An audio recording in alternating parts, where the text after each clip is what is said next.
Şükür səni alan Allaha da verən Allaha. Çox şükür bir balam.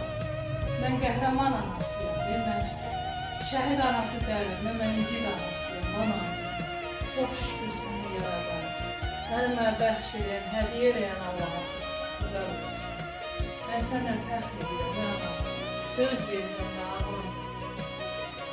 Mən səndən qürur. Çok şükür sana ben verem Allah'a şükür.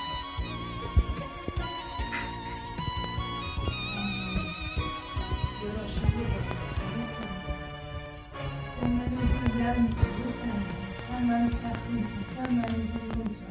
Nifrete çevir Çeşmenin mübarek, bakışlarını, bayramın mübarek, cennetteki kanlı bayramın. şekilleri de Allah'ın filizler kolaylasın, ya Rabbi ya. Gülleri Sen benim babam dünyasın. Cennet mekanı. baştaşlarını, Sen benim gururumsun. namuslu Fəxr gayret edirəm. Hakem Gurur duyuram şehitler Sen benim qəhrəman balamsan, ana. Sen benim yaraşıqlı balamsan, sən ya. Sen benim gözəl balamsan, sən.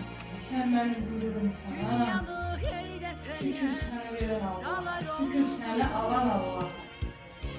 azatlık yolunda yanar oldu.